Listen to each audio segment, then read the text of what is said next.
प्रविष्टः तु गृहं पित्रोः परिष्वक्तः स्वमातृभिः ववन्दे शिरसा सप्त देवकी प्रमुखा मुदा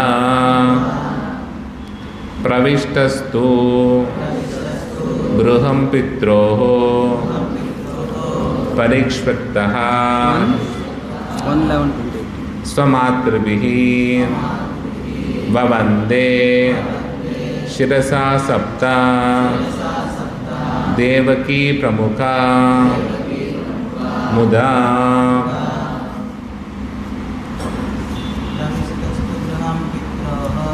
प्रविष्टस्तु गृहं पित्रोः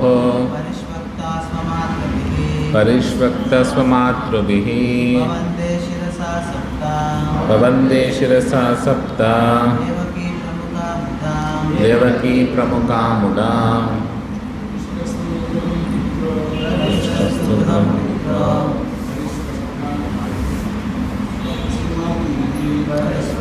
स्वमातृभिः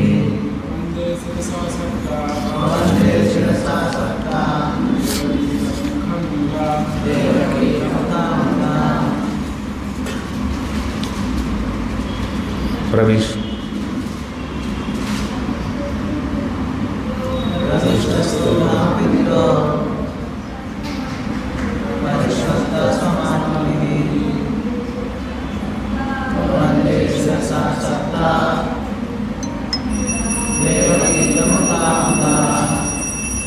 प्रविष्टः after entering to but गृहं houses पित्रोः of the father परिष्वक्तः embraced स्वमातृभिः by his own mothers भवन्दे offered obeisances शिरसा his head सप्ता seven देवकी प्रमुखा headed by मुदा at the time. Translation purport by His Divine Grace A.C. Bhaktivedanta Swami Srila Prabhupada. Translation: After entering the house of his father, he was embraced by the mothers present, and the Lord offered his obeisances unto them, placing his head at their feet. The mothers were headed by Devaki, his real mother. Please repeat the translation. After entering the house of his father, he was embraced by the mothers present, and the Lord offered his obeisances unto them by placing his head at their feet. The mothers were headed by Devaki, his real mother. Purport. It appears that Vasudeva, the father of Lord Krishna, had completely separate residential quarters where he lived with his 18 wives, out of whom Srimati Devaki is the real mother of Lord Krishna. But in spite of this, all other stepmothers were equally affectionate to him, as will be evident from the following verse. Lord Krishna also did not distinguish his real mother from his stepmothers, and he equally offered his obeisances unto all the wives of Vasudeva present on the occasion. According to the scriptures also, there are 7 mothers: the real mother, the wife of the spiritual master, the wife of a Brahmana, the wife of the king, the cow, the nurse, and the earth. All of them are mothers. Even by this injunction of the Shastras, the stepmother, who is the wife of the father, is also as good as the mother, because the father is also one of the spiritual masters. Lord Krishna, the Lord of the universe, plays the part of an ideal son just to teach others how to treat their stepmothers. Taputram ankam aropya sneha sudabhayodaraha harsha vivaliditamarna shri churnitra jai chalai. The mothers, after embracing their son, sat him on their laps. Due to pure affection, milk sprang from their breasts. They were overwhelmed with delight, and the tears from their eyes wetted the Lord. When Lord Krishna was at Vrindavana, even the cows would become moistened by affection towards him, and he would draw milk from the nipples of every affectionate living being. So what to speak of the stepmothers who were already as good as his own mother? The sense of Bhaktivedanta purport. Om Ajnanatimidandasya Jnananjanashalakaya Chakshurunmilitam Yena Tasmai Shri Gurave Namaha Vishnupadaya Krishnapreshtaya Bhutale Srimate Bhaktivedanta Swamin iti namine Namaste Saraswate Deve Gauravani Pracharine Nirvishesha Shunyavadi Paschatya Deshatarine Jai Shri Krishna Chaitanya Prabhu Nityananda Shri Advaita Gadadara Hare Krishna Krishna Krishna Hare Hare Hare Rama Rama Rama Hare Hare.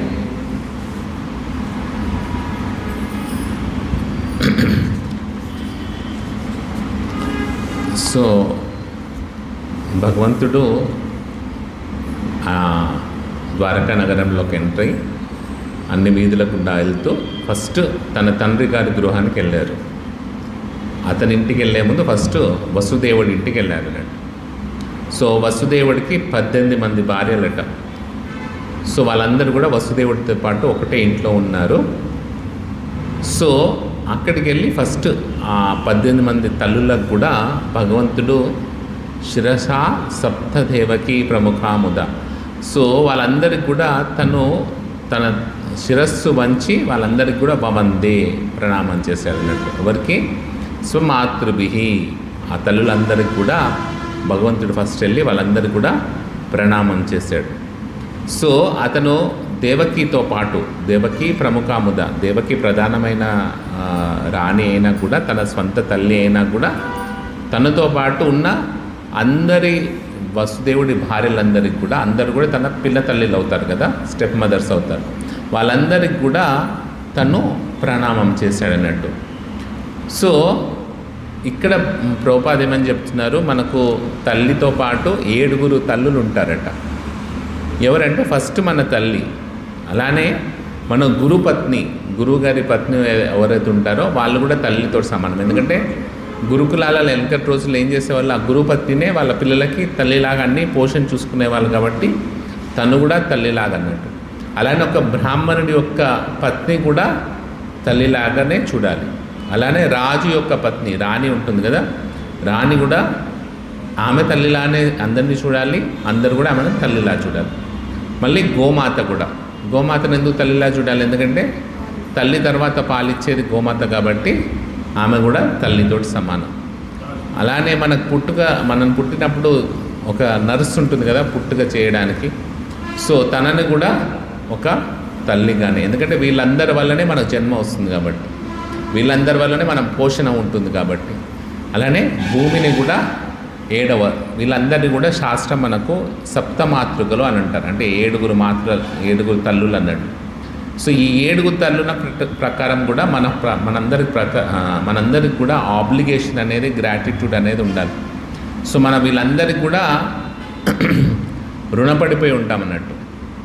ఎందుకంటే వాళ్ళ వల్ల మనకు ఉపయోగం జరిగింది కాబట్టి, ఈ భూమి మీద మనకు ఎగ్జిస్టెన్స్ ఉంటుంది కాబట్టి వాళ్ళందరికీ కూడా రుణపడిపోయి ఉంటాం కాబట్టి ఫస్ట్ భగవంతుడు తన ఇంటికి వెళ్ళకుండా ఫస్ట్ తన తండ్రి దగ్గరికి వెళ్ళి తన తల్లులకందరికి కూడా ప్రణామం చేస్తున్నాడు. సో ఎప్పుడైతే ఆయన ప్రణామం చేశాడో వాళ్ళకి ఏమైందంటే ఆ తల్లులందరూ కూడా దహపుత్రం అంకం ఆరోప్య స్నేహాశ్రుత పయోదర. ఎప్పుడైతే వాళ్ళ కొడుకుని కౌగిలించుకున్నారో, వాళ్ళ తొడల మీద కూర్చోబెట్టుకున్నారో, కౌగిలించుకున్న ప్రేమతోటి, ఎంత పెద్దవాడైనా కూడా, అంత పెద్ద దేవుడైనా, అంత పెద్ద రాజు అయినా కూడా వాళ్ళకి ఇంకా చిన్నపిల్లల్లానే ఉన్నారు, తీసుకొచ్చి వాళ్ళ ఒళ్ళో కూర్చోబెట్టుకున్నారట. ఎప్పుడైతే కూర్చోబెట్టుకుంటే వాళ్ళు ఆల్మోస్ట్ ముసలోళ్ళు అయిపోయి ఉంటారు. కురుక్షేత్ర యుద్ధం అంటే కృష్ణుడు 120 ఏళ్ళు అయింది. సో 120 ఏళ్ళు వాళ్ళ తల్లుల కంటే ఆల్మోస్ట్ 140, 135. అప్పుడు కూడా వాళ్ళకి పాలు ఉద్భవిస్తున్నాయట. అంటే ఆ ప్రేమతోటి, వాత్సల్యతతోటి, భగవంతుడి మీద ఉన్న విపరీతమైన ఆ వాత్సల్య గుణముతోటి, అందుకనే ప్రభుపాల వారు ఏమన్నారు, ఆవులకే కృష్ణుడికి పాలు ఇవ్వాలనే దానితోటి ఆ పాల దారలు కార్చి మొత్తం ఆ బృందావనం అంతా కూడా బృదమయం చేసేటి అట. ఆ భగవంతుడి మీద విపరీతమైన ప్రేమతోటి పాలు కార్చారు. అలాంటిది స్వంత తల్లులకి, పినతల్లులకి ఎందుకు రాదు? సో వాళ్ళందరూ కూడా ఎటువంటి భేదభావం లేకుండా భగవంతుడే తన స్వంత కొడుకులాగా భావిస్తున్నారు అన్నట్టు. సో కౌసల్య కంటే ఎక్కువ కైకేయిక దగ్గరే పెరిగాడు భగవంతుడు. ఎందుకంటే భగవంతుడికి అటువంటి తేడాలు ఏం లేవు, అందరూ ఒకటే. సో ఎందుకంటే తను తన తల్లి పొజిషన్ ఇవ్వడానికి అంత ఈజీగా ఇవ్వడు. తన తల్లి అయ్యే పొజిషన్ ఇవ్వడానికి, పినతల్లి అయినా తల్లి అయినా ఆ వాత్సల్యత భావ చూపించడానికి వాళ్ళకు కొన్ని అర్హతలు ఉండాలన్నట్టు. సో ఎప్పుడైతే వాళ్ళ ఆ భగవంతుడికి ఆ వాత్సల్యత భావం ఇచ్చే అర్హత పొందారో ఆటోమేటికల్గా భగవంతుడు వాళ్ళందరికీ కూడా రెసిప్రొకేషన్ అనేది ఇస్తాడు. ఎందుకంటే భగవంతుడిని ఎంతగా ప్రేమిస్తే భగవంతుడు అంతకంటే డబుల్ ప్రేమించాలన్నట్టు. సో అందుకనే వీళ్ళందరికీ కూడా ఈ తల్లులకు ఎప్పుడైతే భగవంతుడు వచ్చాడో సంతోషంతో ఆనందంతో కళ్ళనీళ్ళు వస్తున్నాయి, అలానే పాలు కూడా పుడుతున్నాయట. మరి ఎలా వాళ్ళు ఆ పొజిషన్కి వెళ్ళారు అంటే మనం చెప్పుకుంటాం పూతన కథల్లో కూడా పూతన భగవంతుడి యొక్క తల్లి అయ్యే పొజిషన్ని పొందిందట వైకుంఠంలో. మరి ఎలా పొందింది అంటే జస్ట్ ఆమె స్వామివారికి పాలు ఇవ్వాలని ఒక కోరిక ఉంది కాబట్టి, అంటే ఒక తల్లిలాగా లాలించాలని ఊరికనే వస్తే యశోదమ్మ ఇచ్చేదా? అలా రాక్షస రూపంతో వస్తే ఏమని వచ్చింది? ఒక అందమైన స్త్రీలాగా వచ్చి ఏమని చెప్పింది? నేను భగవంతుడిని లాలించాలనుకుంటున్నాను, భగవంతుడిని ప్రేమతో లాలించి నీకు ఇచ్చేస్తానమ్మంటే ఎవరైనా సర్లే అందరూ, ఎందుకంటే అంత అందంగా ఉన్నాడు కాబట్టి అందరూ ఎత్తుకోవాలనుకుంటారు. అందమైన పిల్లాడు వచ్చాడు అనుకుంటారు, అందరు తల్లులందరూ ఎత్తుకోవాలనుకుంటారు కదా. సో అలానే యశోదమ్మ ఆమె చేతికి ఇచ్చింది. కానీ ఆ తల్లి యొక్క వాత్సల్యతను చూపిస్తే ఏం చేసింది? ఆ వక్షస్థలానికి విషం పూసుకొని వచ్చింది చంపేయాలని కోరికతోటి. అలా అని చంపేయాలని కోరుకున్నది ఏమైంది? భగవంతుడిని చంపేయాలని కూడా భగవంతుడి చేత చంపేయబడతాం మనం. ఏదైనా మంచిదే, భగవంతుడితో చంపేయబడడం కూడా మంచిదే. ఎందుకంటే భగవంతుడి చేత చంపేయబడి, ఎందుకంటే ఆయనను తలుచుకున్నంత మాత్రం చాలరా లాస్ట్ మూమెంట్లో అంటాం. అలాంటిది భగవంతుడిని ప్రత్యక్షంగా చూస్తూ భగవంతుని చేతిలో చనిపోవడం అంటే ఎంత పుణ్యం. సో అంత మంచి కాజ్ తోటిపోయింది కాబట్టి ఆమె సాక్షాత్తుగా భగవంతునికి వాత్సల్య రసాన్ని, అంటే ఒక తల్లిలా పొందే పొజిషన్ని పొందింది. మరి ఇది ఆమెకి ఏమీ పాజిటివ్ యాటిట్యూడ్ లేదు కదా స్వామి. అంటే ఒక భగవంతుణ్ణి ప్రేమించాలని కానీ ఇంకేది లేదు. ఆమె అట్లెట్లయింది అంటే దానికి ముందు జన్మ చూసుకోవాలి. ముందు జన్మలో ఆమె ఏంటి? భగవంతుణ్ణి ఒక కొడుకులా పొందాలని కోరుకుంది. ఎప్పుడైతే వామనావతారంలో వచ్చిందో అప్పుడే ఆమె ఒక్కసారన్నా ఈ స్వామి ఎంత అందంగా ఉన్నాడు, ఈ వామనుడు ఎంత అందంగా ఉన్నాడో, ఈ వామనుడి లాలించి పాలు ఇవ్వాలని కోరుకుంది. కానీ ఎప్పుడైతే అంత ఆస్తి అంతా తీసుకుపోయినాడో అప్పుడు కోపం వచ్చేసింది వెంటనే. ఆస్తి అంతా తీసుకెళ్ళిపోయే వరకు విపరీతమైన కోపం వచ్చింది. ఎందుకంటే మన డబ్బులన్నీ తీసుకెళ్తే మనకు కూడా కోపం వస్తుంది కదా. డబ్బులన్నీ ఇచ్చే దేవుడు అయితే బాగుంటాడు, డబ్బులు తీసుకుపోయే దేవుడు బాగుంటాడు. సో ఆమెకు కూడా కోపం వచ్చేసింది అన్ని తీసేసుకునే వరకు. కానీ భగవంతుడు అన్ని తీసేసుకుంటాడు కదా, సర్వహరం శాహం. సో అన్ని తీసేసుకునే వరకు ఆమెకు విపరీతమైన కోపంతో ఈ పాలతోటి చంపేసేయాలి ఈ పిల్లాన్ని అని అనుకుంది. చెల్లెలు బలిచక్రవర్తి భార్య చాలా మంచిది. అక్కడ శుక్రాచార్యుడు చెప్తున్నాడు అన్నీ పోతాయమ్మా, అన్నీ పోతాయని బలికి చెప్తే బలి వినట్లేదు. వెంటనే దానంకి రెడీ చేయాలంటే ఆమె కలశం, బంగారు కలశం పట్టుకొని పరిగెత్తుకుంటూ వచ్చిందట. ఎందుకంటే స్వామికి దానం ఇవ్వాలి కదా, దానం ఇవ్వాలన్నప్పుడు కలశంలో నుంచి నీళ్ళు ఇవ్వాలి.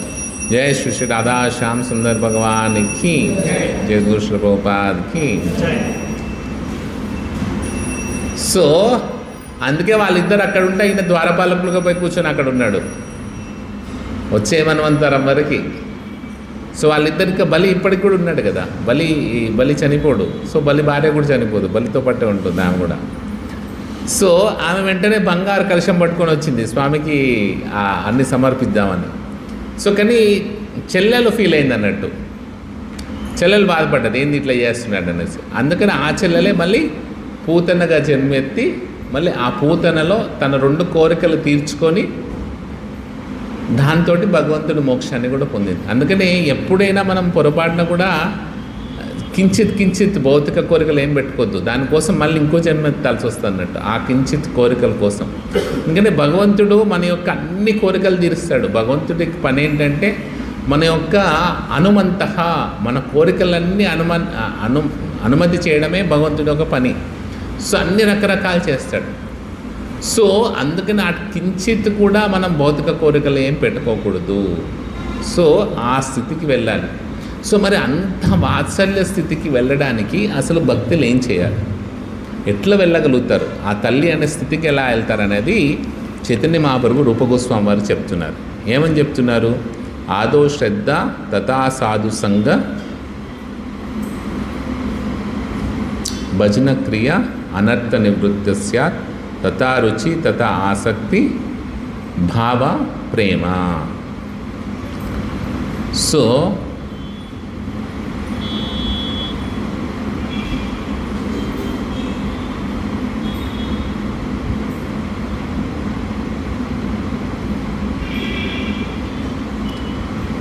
అతాసక్తి తతో భావ తథా ప్రేమాభ్యుదంశతి సాధకానాం అహం ప్రేమ్నా ప్రాదుర్భావే భవత్క్రమః. ఈ ఆర్డర్ అనేది చైతన్య మహాప్రభు చెప్తున్నారు. రూపగోస్వామి కూడా భక్తిరస సంహితల సింధులో చెప్తున్నారు. మరి ఎక్కడి నుంచి వస్తాయి అంటే ఫస్ట్ మనకు కించిత్ విశ్వాసం ఉండాలి. చింతిత్ విశ్వాసం అంటే ఎంతో కొంత ఇది ఒక మంచి మార్గం అనే ఆశ కానీ ఒక విశ్వాసం కానీ మనకు ఉండాలి. సో అలాంటి విశ్వాసం ఉంటే ఏంటంటే మనము ఒక శుద్ధ భక్తుని యొక్క సాంగత్యాన్ని పొందగలుగుతాము. ఆ శుద్ధ భక్తుని యొక్క సాంగత్యం వల్ల ఏమవుతుందంటే మన యొక్క అనర్థ నివృత్తి అన్నీ కూడా మన యొక్క చెడు వ్యసనాలన్నీ కూడా దూరం పోతాయి. ఎలా? ఎందుకంటే ఆ శుద్ధ భక్తుడు మనలో భగవంతుని యొక్క భజన క్రియని ప్రేరేపింపచేస్తాడు, మనల్ని అది చేసే శక్తిని ఇస్తాడు, అది చేయాలని ఒక కోరికను మనలో పెడతాడు అన్నట్టు. ఎప్పుడైతే భగవంతుని నామం చెప్పాలని భగవంతుని భజన క్రియ చేయాలని ఒక కోరిక మనలో పుడుతుందో ఆ కోరిక ఏం చేస్తుంది, మనలో ఉన్న దుర్గుణాలన్నింటినీ కూడా దూరంగా తరిమేస్తుందట. మరి ఆ దుర్గుణాలన్నీ పోతే దీన్నే వైదీ సాధన భక్తి అంటారు. ఈ ఫస్ట్ ఉండేదాన్ని వైదీ సాధన భక్తి అంటారు. అంటే గురువుగారు చెప్పారు కాబట్టి చేస్తాం అంతే. రూల్స్ ఫాలో అవ్వడం, రూల్స్ ప్రకారం చేయడం. సో ఎప్పుడైతే ఈ వైదీ భక్తి చేస్తూ ఉంటుందో, ఎప్పుడైతే మనలో ఉన్న అనర్థాలన్నీ పోతాయో, మనలో ఉన్న కామ క్రోధ లోభ మద మాత్సర్యాలనే కోరికలన్నీ కూడా నశించిపోతాయో, అట్లాంటప్పుడు మనకు అదే విశ్వాసం ఏదైతే కించిత్ విశ్వాసంగా కొంచెం విశ్వాసంగా ఉందో, అంటే ఇప్పుడు మనకు సంపూర్ణంగా విశ్వాసం లేదు. వైకుంఠం ఉంది, అక్కడ కృష్ణుడు ఉన్నాడు, నేను ఖచ్చితంగా అక్కడికే పోవాలి, నాకు ఇంకా వేరే ఏం పని లేదు ఈ భౌతిక ప్రపంచంలో, నేను ఇక్కడ ఈ భౌతిక ప్రపంచంలో ఇవన్నీ చేస్తున్నది అల్టిమేట్గా ఆ భగవంతుణ్ణి చేరుకోవడం కోసమే చేస్తున్నానని కంప్లీట్ విశ్వాసం ఉండాలి. ఇప్పుడు మనకు స్కూల్లో చదువుతున్నాం అనుకోండి, చదువుతుంటే యూనిట్ టెస్ట్లు పెడతారు, అసైన్మెంట్లు పెడతారు, అవి పెడతారు, ఇవి పెడతారు, ఎన్నో పెడుతుంటారు రకరకాలు. ఓ గేమ్స్ పీరియడ్ ఉంటుంది, ఒక స్పోర్ట్స్ పీరియడ్ ఉంటుంది, మధ్యలో యాన్యువల్ డే ఉంటుంది, అది ఉంటుంది, ఇది ఉంటుంది.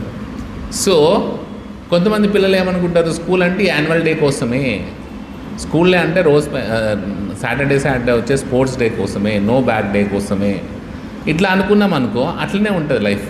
కానీ కొంతమంది పిల్లలు ఎలా ఉంటారంటే, ఇదంతా ఎందుకురా, ఇదంతా చేసేది ఏంటంటే నేను చదివి బయటపడిపోవాలి, అది నా యొక్క అల్టిమేట్ గోల్ అని దాని మీద ఫోకస్డ్గా ఇవన్నీ చేసుకుంటూ వెళ్తాడో, వాడి ఫోకస్ నుంచి వాడు ఎప్పుడు వేవర్ కాడు. వాడి ఫోకస్ మీద ఆల్రెడీ కాన్సన్ట్రేటెడ్గా దాని మీదే ఉన్నాడు. నేను ఎట్లయినా ఇది పాస్ అయి బయటపడిపోవాలి, అది ఎట్లనైనా నేను పాస్ అయిపోవాలని ఒక కంప్లీట్ కన్విక్షన్ తోటి వాడు ఉంటాడు. సో ఆ కన్విక్షన్ మనకు ఉండాలి అన్నట్టు. ఆ కన్విక్షన్ తోటి మన యొక్క ప్రాసెస్ చేయాలి. మన జీవితంలో ఎన్నో వస్తుంటాయి, రకరకాల ఆనందాలు వస్తుంటాయి, దుఃఖాలు వస్తుంటాయి, అవి వస్తుంటాయి, ఇవి వస్తుంటాయి. అవన్నీ ఎట్లా అంటే అవన్నీ ఓన్లీ మసాలాలు ఎన్ని వేస్తే కూరలో ఉప్పు వేయకపోతే వేస్ట్. సో ఆ ఉప్పుని పట్టుకోవాలి ఫస్ట్ మనం. కారం ఉప్పు కరెక్ట్గా ఉంటే కూర ఏదో వండినా కూడా టేస్ట్గా ఉంటుంది. మసాలాలో జీడిపప్పు పేస్ట్ వేస్తారు, ఆ పేస్ట్ వేస్తారు, ఈ పేస్ట్ వేస్తారు, ఉప్పు కారాలు సరిగా ఉండవు. అది ఒకటి తినేవాడికి ఏం రుచిగా ఉండదు. అలానే లైఫ్లో మనం ఎంతైనా బాగుండొచ్చు, ఎంతైనా లగ్జూరియస్గా లైఫ్ వెళ్ళి చేయొచ్చు, దాన ధర్మాలు చేయొచ్చు, అవి చేయొచ్చు, ఇవి చేయొచ్చు, ఎన్నైనా చేయొచ్చు. కానీ ఈ జన్మ ఉన్నది ఆ భగవంతుణ్ణి చేరుకోవడానికి, ఆ భగవద్ధామానికి చేరుకోవడానికి అనే ఒక ఎసెన్స్ని మర్చిపోతే, ఆ మూలాన్ని మర్చిపోతే ఆ జీవితం అంతా కూడా అవ్యక్త కాలత్వం అవుతుంది. అంటే వేస్టింగ్ ఆఫ్ టైం అన్నట్టు, టైం అంతా కూడా వేస్ట్ అయిపోతుంది. సో అలా ఎప్పుడైతే ఈ భజన క్రియ చేస్తూ ఉంటామో ఈ అనర్థాలన్నీ దూరం పోతుంటాయో అప్పుడు భగవంతుని మీద విశ్వాసం దృఢంగా అవుతుంది, గట్టిగా అవుతుంది. అప్పటి వరకు నమ్మకం లేదన్నట్టు. ఈ యాన్యువల్ డేలే ఇవే అనుకుంటాం. ఎప్పుడైతే అనర్థ నివృత్తి అయిపోయిందో అప్పుడు మన గోలు మనం ఏం చేరుకోవాలి, భగవంతుడి మీద సంపూర్ణ విశ్వాసం పెరిగి నా ఈ మానవ జన్మ ఉన్నది అతన్ని చేరుకోవడానికని ఒక సంపూర్ణమైన దృఢ నమ్మకం వస్తుంది అన్నట్టు. అది నిష్ఠ. ఆ నిష్ఠ వచ్చినప్పుడు రుచి వస్తుంది. రుచి అంటే ఏంటి? ఎంత జపం చేసినా ఇంకా చేయాలని ఒక ఆసక్తి, ఇంకా చేయాలి, ఇంకా భగవంతుని సేవ చేయాలి, ఎలా చేయాలని, ఇంకా భగవంతునికి ఎలా జపం చేయాలి, ఇంకెన్ని మాలలు చేయాలని ఒక రుచి మనకు వస్తుంది. ఆ రుచి ఏం చేస్తుంది? భగవంతుని మీద విపరీతమైన ఆసక్తి. అంటే వాడికి భగవంతుని మీదనే అటాచ్మెంట్, ఇంకేం లేదు. తుకారాం ఉన్నాడు అనుకోండి, ఏం చెప్పారు? ఆ పొలంలో కాపలా పెట్టాడు, కానీ ఈయన భజన చేస్తున్నాడు. భజన చేస్తుంటే ఎంతగా భజన చేస్తున్నాడంటే అవి కాకులు వచ్చి తినిపోతున్నా కూడా ఈయనకేం తెలియట్లేదు. అంతగా లీనమైపోయినాడు. మనకేముంది, మనం జపం చేస్తుంటే చిన్న సౌండ్ అయినా మనం ఏమవుతుందో అక్కడేదో కొమ్మలు మునిగిపోతున్నట్టుగా చూస్తాం. కానీ అన్ని కాకులు వచ్చి కౌకవని తింటూ పోతున్నా కూడా ఆయన సో ఇమ్మర్స్డ్. అది ఆసక్తి, ఆస్థితికల్తం. అప్పుడు ఈ ఆసక్తి స్థితి స్టార్ట్ అయితే సాధన భక్తి నుంచి రాగానుగ భక్తికి వెళ్తాం. అంటే వాడికి ఏమీ రూల్స్ చెప్పాల్సిన అవసరం లేదు. నువ్వు జపం చేయరా, నువ్వు అది చేయరా, ఇది చేయరా అని చెప్పాల్సిన అవసరం. వాడికి స్పాంటేనియస్గా వస్తుంది. అంటే యాదృచ్ఛికంగా వాడికి భగవంతుని మీద ఆ ప్రేమ అనేది పుట్టుతుందన్నది. దాన్నే భావం అంటారు. అంటే ఆ భావస్థితికి వాడు వెళ్తాడు. ఆ భావం ఎప్పుడైతే సంపూర్ణమవుతుందో అప్పుడు అది ప్రేమ రూపంలో భగవంతుడి మీద ఉదయిస్తుంది అంటాడు. సో ఇలా ఈ ప్రేమ రూపంలో ఉదయించినప్పుడు ఆ ప్రేమ 5 రూపంలో భగవంతుడి దగ్గర ఉంటుందట. సో ఆ ప్రేమ ఎలా ఉండాలి అనేది ఒక 5 రకరకాలుగా ఉంది. శాంతరసమ, దాస్యరసమ, వాత్సల్య రసమ, మాధుర్య రసమ, స్నేహరసమ. సో ఇట్లా ఈ 5 రకాలుగా ఎప్పుడైతే ఆ ప్రేమ అనేది ఉద్భవిస్తుందో, ఆ ప్రేమ భక్తి ఉద్భవిస్తుందో అప్పుడు ఆ భక్తి అనేది ఈ 5 రూపంలో భగవంతునితో రిలేషన్షిప్లో ఉంటుందన్నట్టు. సో ఈ వాత్సల్య రసం యొక్క గొప్పతనం ఏంటంటే భగవంతుని ఒక చిన్న బాలుడిగా భావించి భగవంతుని యొక్క యోగక్షేమాలనే చూసుకుంటుంది. ఎంతగా అంటే భగవంతుడు వచ్చి వీళ్ళ పాదాలు మొక్కుతున్నాడు చూడండి. మనకు ఒక నిమిషం ఇట్లా దర్శనం చేస్తే చాలు, ఇంత ముట్టుకుంటే చాలరా అంటే భగవంతుడే వచ్చి వీళ్ళ పాదాలు మొక్కే స్థితికి వెళ్ళారు. అది వాత్సల్య రసం యొక్క గొప్పతనం. అంటే భగవంతుడే వచ్చి వాళ్ళకి శిరస్సు. సో ఆ వాత్సల్య రసంలో ఇంకేముందంటే వాళ్ళకి భగవంతుడిని ముద్దించుకోవచ్చట, భగవంతుడిని లాలించవచ్చట. సో అది వాత్సల్య రతి అని భక్తి రసామృత సింధు చెప్తుంది.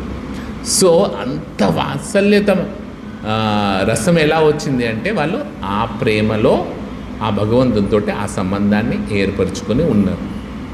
సో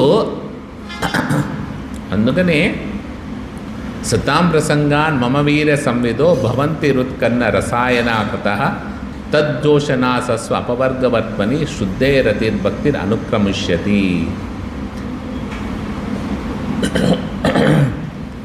సో ఈ భగవంతుని మీద అంత ఆసక్తి ఉన్ను ఆ భక్తి ఎలా పెరుగుతుంది అంటే సతం ప్రసంగాన్ మమ వీర్య సంవిదో భగవంతుడు చెప్తున్నాడు. ఏమని? సో మమ వీర్య సంవిదో, నా యొక్క వీర్యత్వాన్ని, నా యొక్క గొప్పతనాన్ని వాళ్ళు ఏం చేయాలి? ప్రసంగాత్ సతాం, ఆ భక్తుల యొక్క అసోసియేషన్లో వాళ్ళు ఆ రసాయనాహ కటాహ, ఆ భగవంతుని యొక్క ఉత్తమ కథలని డిస్కస్ చేస్తే, భగవంతుని యొక్క లీలలను ఎప్పుడైతే వాళ్ళల్లో డిస్కస్ చేస్తూ ఉంటారో అప్పుడు ఏమవుతుంది, తద్దోషనాదస్వ అపవర్గవర్మని. సో అప్పుడు ఈ పావర్గ అనేది దూరం అయిపోయి అపవర్గ మార్గంలో వెళ్తాం. పావర్గము అంటే ఇక్కడ ఒక 4 ఉన్నాయట. పావర్గము అంటే ఏంటి? ప ఫ భ భ మ, దాన్ని పావర్గము అంటాం మనం కదా. సో పా అంటే పరిశ్రమ, ఫా అంటే ఫేనా, బా అంటే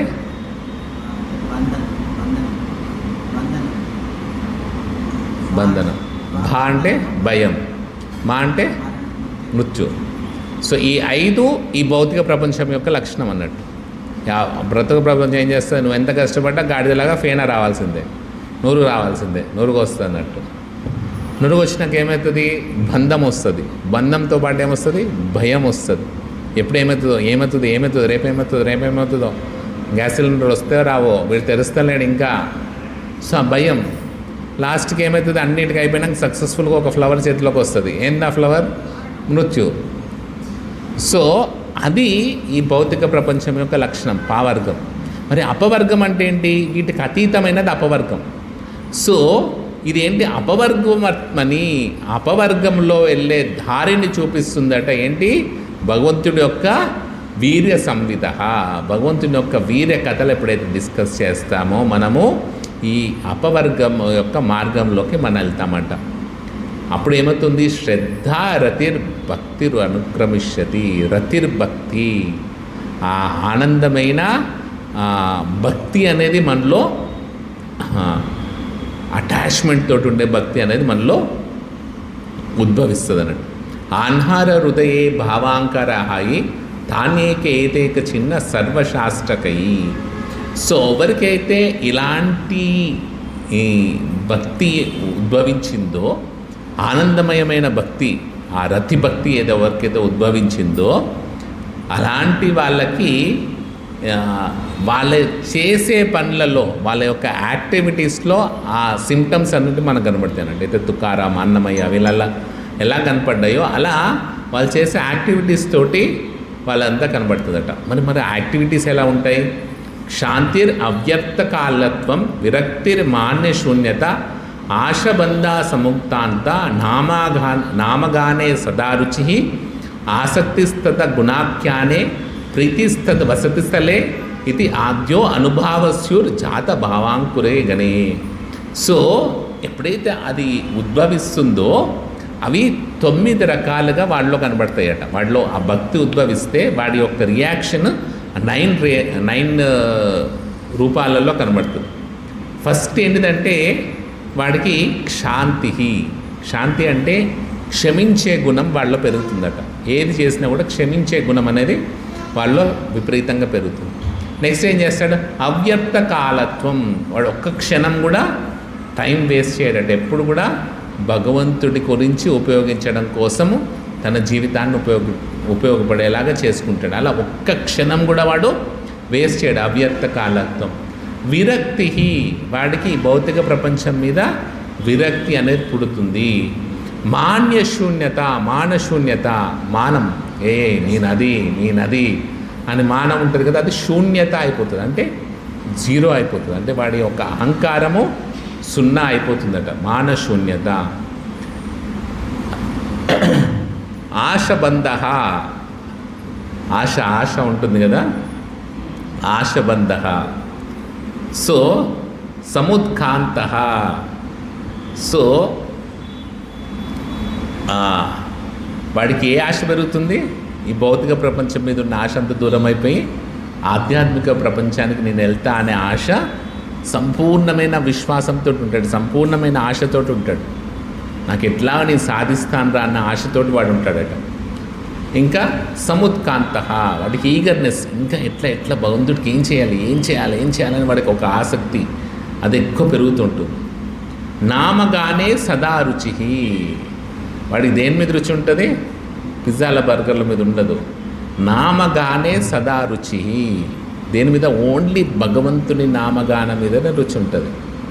ఇంకా వేటి మీద రుచి ఉండదు. మనకేమో అన్నిటి మీద రుచి, ఆ ఒక్కదాని తప్పితే.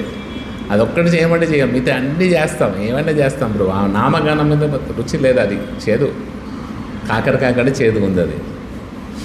సో ఆసక్తి, దాని మీద అటాచ్మెంట్ అనేది డెవలప్ అవుతుంది. ఎవరికి? తత్ ఆఫ్ లార్డ్ కృష్ణ, భగవంతుడి మీద ఆసక్తి పెరుగుతుంది. ఇంకేంటి? గుణ ఆఖ్యానే, ఇంకా ఏం ఆసక్తి పెరుగుతుంది? ఆ భగవంతుని యొక్క గుణగణాలను కీర్తించాలనే ఒక విపరీతమైన ప్రేమ పెరుగుతుందట. ప్రీతి, భగవంతుని మీద ప్రీతి అనేది పెరుగుతుంది, అఫెక్షన్ అనేది పెరుగుతుంది. ఇంకా దేని మీద ఆ ప్రీతి దేని మీద ఉంటుందట అంటే వసతి స్థలే, భగవంతుడు ఎక్కడెక్కడ ఉంటాడో ఆ వసతి స్థలే మీద ప్రేమ. గోవా గివా నుంచి బృందావనానికి మారుతుంది అన్నట్టు. ఆ వసతి స్థలే మీద ప్రేమ పెరగాలి అంటే ఆ భగవంతుడి యొక్క స్థానాల మీద ఎక్కడైతే భగవంతుడు ఉంటాడో ఆ వసతి స్థలే మీద వాడికి ప్రేమ పెరుగుతుందట. ఇవన్నీ ఏంటి? ఆ భావాంకురే, భావ అంకురై, అంకురై అంటే అంకురించింది అంటాం కదా. సో ఆ భావ అంకురించిన వాడికి అంటే ఆ భగవంతుని యొక్క భావ ఎవరికైతే అంకరిస్తుందో, అంటే ఆ 8వ స్టేజ్లో భావ అన్నాం కదా, అది ఎవరిలో అంకురిస్తుందో వాడిలో ఈ 9 రకాల లక్షణాలు కనబడతాయట. సో ఏ నవ ప్రీతి అంకుర ఆంధ్రచిత్త ఏ ప్రకృతి శోభతాన్ని క్షోభనయికాయ. సో ఇలాంటి ఒకడికైతే హృదయంలో అది ఫ్రక్టిఫై అవుతుంది, అది అంకురిస్తుందో వాడికి ఈ భౌతిక ప్రపంచంలో ఉన్న ఏది కూడా వాడిని ఎజిటేట్ చేయలేదట. అంటే వాడిని టచ్ చేయలేదు. భౌతికంగా ఎన్నో కష్టాలు ఉంటాయి కదా, నష్టాలు ఉంటాయి, బాధలు ఉంటాయి, కష్టాలు ఉంటాయి. అవన్నీ కూడా ఎవరికైతే ఈ ఉద్భవించిందో వాటికి దూరంగా ఉంటాడు. సో నా ప్రాబ్లమ్స్, ఆ ప్రాబ్లం ఉంది ప్రాబ్లం, ఈ ప్రాబ్లం ఉంది ప్రాబ్లం అంటే ఆ ప్రాబ్లమ్స్ అన్ని సాల్వ్ కావాలంటే మనం ఫస్ట్ అక్కడికి పోవాలి. దాన్ని ఎట్లయినా ఆ విత్తనాలన్నీ చచ్చిపోతున్నాయి. ఆ విత్తనాన్ని ఎట్లయినా కొంచెం బాగా నీళ్లు పోసి దానికి మంచి ఫేవరబుల్ సిచ్యువేషన్స్ ఇచ్చి అది అంకురిస్తే చాలు. జస్ట్ అది స్ప్రౌట్స్ లాగా వస్తే చాలు. స్ప్రౌట్స్ లాగా ఒక్క 2 ఇప్పుడు చింత చెట్టు పెట్టినాం అనుకోండి, ఒక చింత గింజ పెడితే దానికి 2 ఆకులు వచ్చే ఒక చింత గింజ కూడా పైకి వస్తుంది. అంతవరకు వస్తే చాలు. అంతవరకు వచ్చినాక మళ్ళీ తర్వాత దాన్ని పెంచి వైకుంఠానికి తీసుకెళ్ళవచ్చు.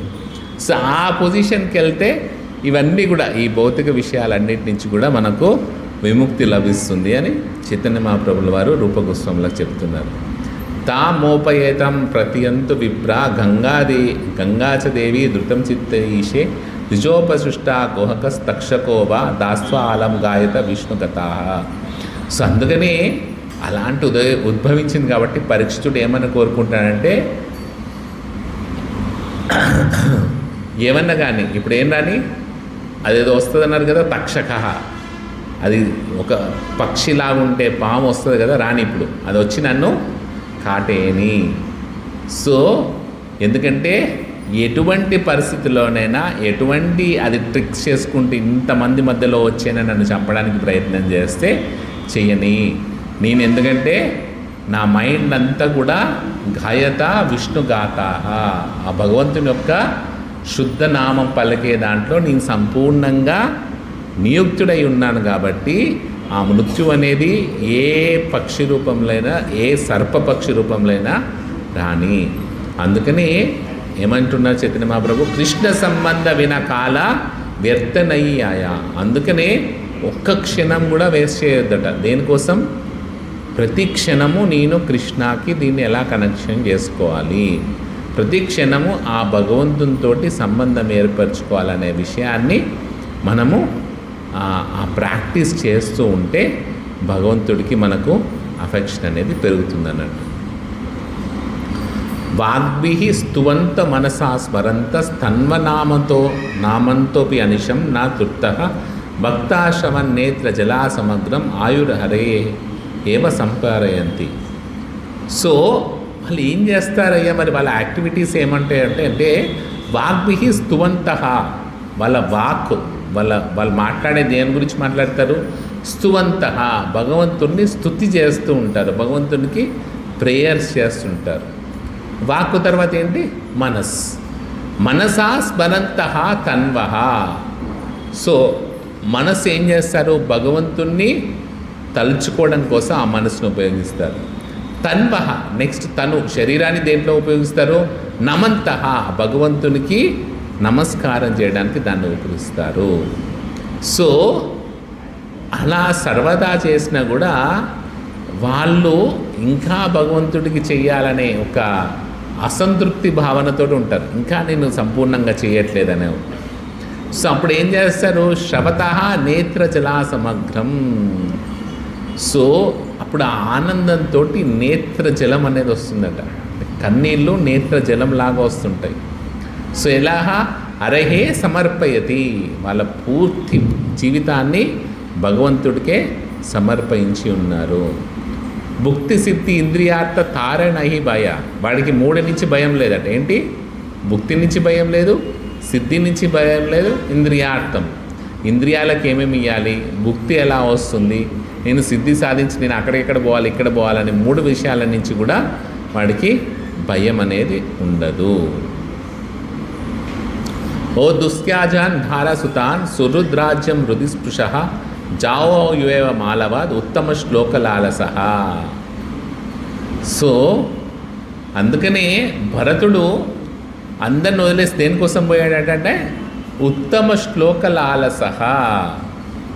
సో ఆ భగవంతుని యొక్క గుణగణాలకి ఆకర్షితుడైపోయి ఆ భక్తుల యొక్క సాంగత్యం పొందడం కోసము ఆ భరతమరాజు తన యొక్క ధరాసుతాహ, తన భార్యని పిల్లలందరినీ కూడా వదిలేసి ఆ సాంగత్యం కోసం వెళ్ళాడన్నట్టు.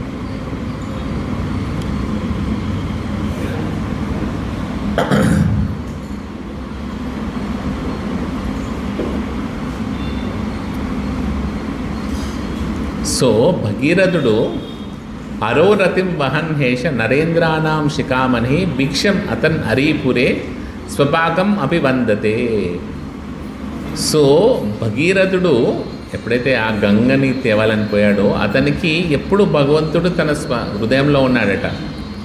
అతను అంత పెద్ద రాజైనా, రాజుల్లో కూడా ఒక క్రౌన్ లాంటి వాడు, అంటే ఒక మకుటం లాంటి వాడైనా కూడా అతను తన శత్రు దేశాలలో కూడా భిక్షాటం చేసుకుంటూ వెళ్తున్నాడు తపస్సు చేయడం కోసం, గంగని తీసుకురావడం కోసం. సో అతను ఈవెన్ స్వపాకము అంటే కుక్క మాంసం తినేవాళ్ళు, అంటే చండాలులకి కూడా అతను తన నమస్సుతులు చేస్తున్నాడు. అంటే అంత హయ్యెస్ట్ స్థితికి వెళ్ళాడు. అంత పెద్ద రాజు కదా, వాణేంద్ర కేర్ చేసేది అనుకోవట్లేదు. అంత చిన్న వాళ్ళకు కూడా వినమ్రత భావంతో చేస్తున్నాడట.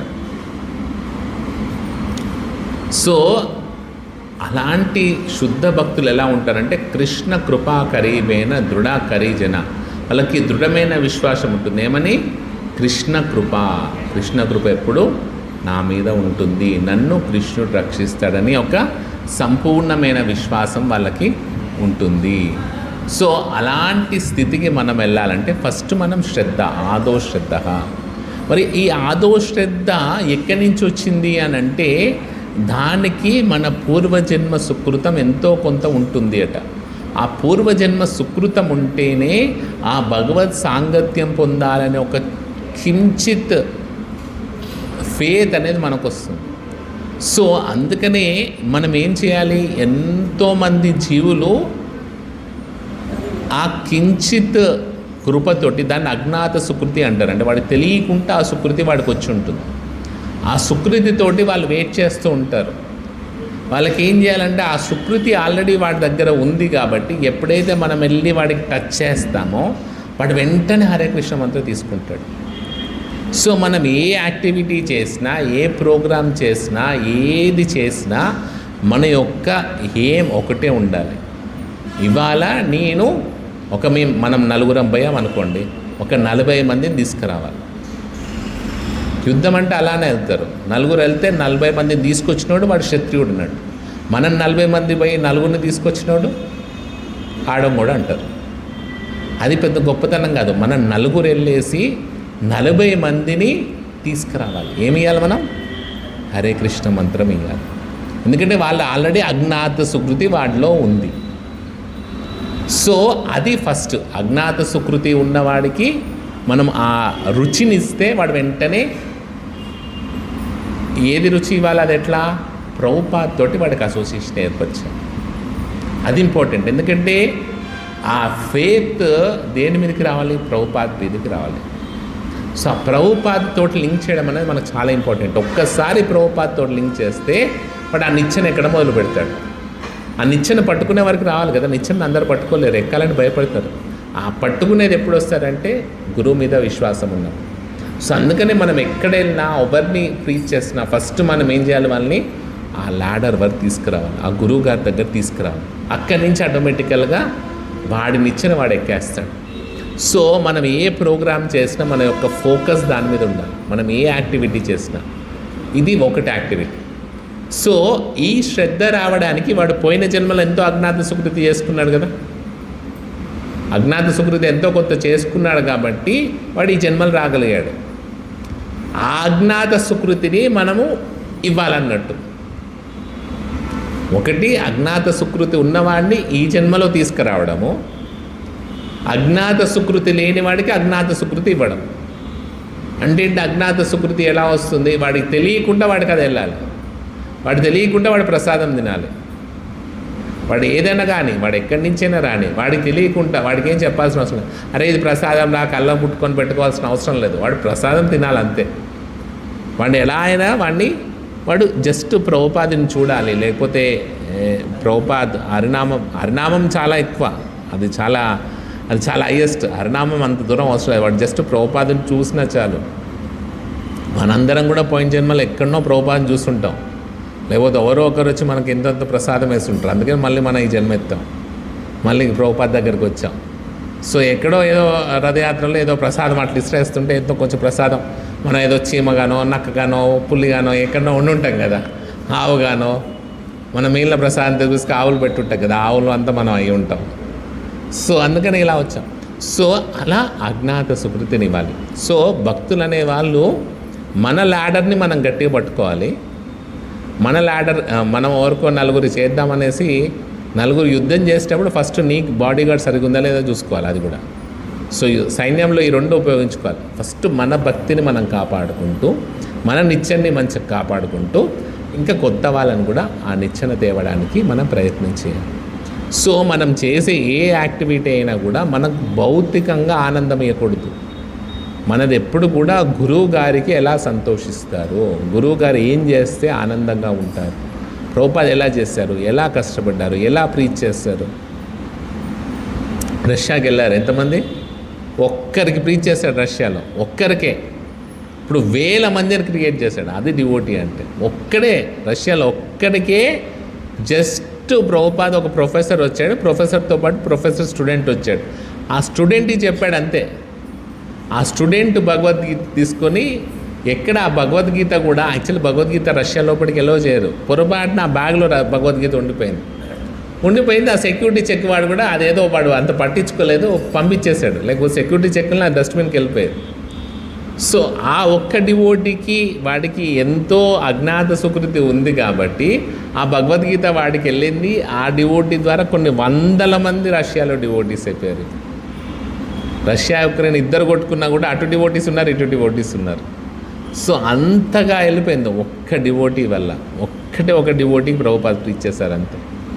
సో అది మన ఏమై ఉండాలి. అలా ప్రీచ్ చేసినప్పుడు ఆ భగవన్నామా మీద ఫస్ట్ మనకు విపరీతమైన ఆ రుచి, ఆ విశ్వాసము ఆ నామం మీద ఉన్నప్పుడు, నామం మనకి ఆ ఆశ, ఈ నామం నన్ను రక్షిస్తుందనే ఒక ఆశ మనకున్నప్పుడు ఆ నామం మనల్ని వైకుంఠాన్ని చేస్తుంది. ఓకే. హరే కృష్ణ హరే కృష్ణ కృష్ణ కృష్ణ హరే హరే, హరే రామ రామ రామ హరే. శ్రీల ప్రభుపాద్ కీ జై. శ్రీమద్ భాగవతం కీ జై.